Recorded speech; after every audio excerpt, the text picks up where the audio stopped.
qubtaba dib baa laga qabtaa qaladkii dhacana qoomama loo helaa hadda qodobinimo ma isla qaadana waa qaybtii afraad ee silsiladii dhaantada ee xamar weyne weli xal malolaya waxa ina kala xayiray dhaantadii xalmarintay munabilan jigjiga xamar uga soo dirtay haddana waxaa halkoodii ka sii soconaya daliishi iyo dhiraandhirintiisii markay dhammaato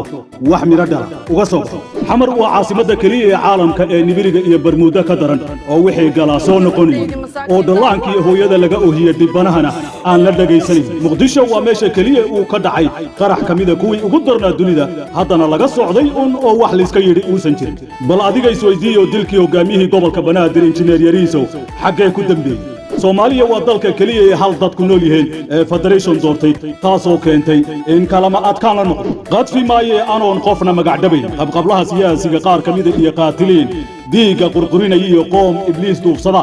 soomaalida kharribay qaybtan afraad waxay loo qaadaa dhigaya abwaan iyo dhaantayahan durkistay deegaanka oon lagaga daba hadal guuxada waa macallinka dhaantadii isxilqaan ee adduunka qabsatay qalinka u qaatay muxiyadiin oo ay ula muuqatay mustacmarkii oo loo yeedhanayo oo la leeyahay ingiriis iyo talyaaniya uu kaalaya soo noqda una jawaabaya ninkii u qayliyaday qaramada midoobay ee lahaa koormaad wax noo qabanaysa ayaa wuxuu leeyahay inaad qaranjabkii iyo kii qallooca ku baday isticmaalkii qisaastii iyo qaxarka dhigay qayladhaan loo diriyo baaqba uma qalmee ha ka dhigan qareen qumanaantaada jecel eryadiiyo codkaba alfanaan muxyadiin shaahid takhal laxankii anwar tooti music hayno katlapajo waa cabdiaskar ole xamaray curad lagu khasaara tahay cabashada iyo caloolyogan ku daashaday hadmaad ka caafimaadi